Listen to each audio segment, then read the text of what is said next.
నమస్తే అండి. ఈ రోజుల్లో మనం బర్డ్ ఫ్లూ గురించి చాలా ఎక్కువగా వింటున్నాం. సో, జనరల్‌గా బర్డ్ ఫ్లూ అనేది H5N1 వైరస్ ద్వారా వ్యాప్తి చెందుతుందండి.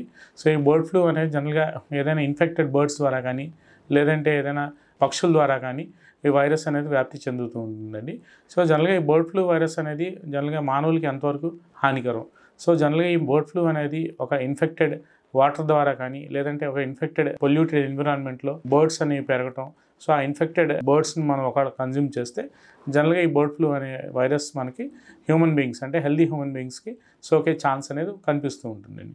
బేసిక్‌గా ఇది ప్రాణాంతకం కాకపోయినా జనరల్‌గా ఇదేంటంటే బర్డ్ ఫ్లూ అనేది మనం ఒక 100 ఏళ్ల నుంచి ఈ డిసీజ్ ఈ వైరల్ ఇన్ఫెక్షన్‌ని మనం చూస్తున్నామండి. సో, మన హిస్టరీలో జ దాదాపు దశాబ్ద కాలం నుంచి ఈ బర్డ్ ఫ్లూ వైరస్ అనేది మనుగడలోకి ఉందండి.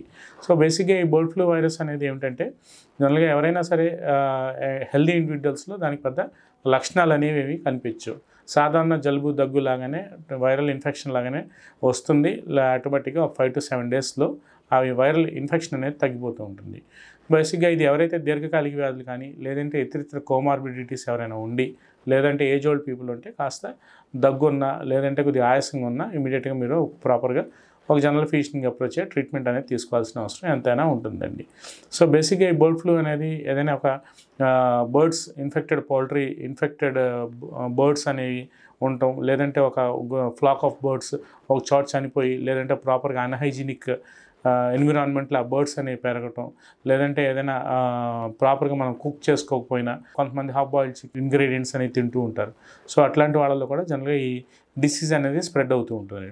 సో, ఏంటంటే ప్రాపర్‌గా వాష్ చేసుకొని, ప్రాపర్‌గా మనకి ఏదైతే చికెన్ ఏదైతే ఉందో ప్రాపర్‌గా వాష్ చేసుకొని, మనం ఆల్ హైజీనిక్ మెజర్స్‌తో మనం ప్రాపర్‌గా ఇంట్లో హైయర్ డిగ్రీస్ ఆఫ్ టెంపరేచర్‌లో మనం బాయిల్ చేస్తాం కాబట్టి, సో, జనరల్‌గా వైరస్ అనేది అక్కడే చచ్చిపోతుందండి. సో, బేసిక్‌గా ఏంటంటే దీనికి మనం prevention is better than cure. మనం తీసుకునే హైజీనిక్ మెజర్సే జనరల్‌గా ఈ డిసీజ్‌ని ట్రాన్స్మిషన్ రేట్ అనేది తగ్గిస్తుందని ఈ వీడియో ద్వారా నేను చెప్పదలుచుకున్నానండి.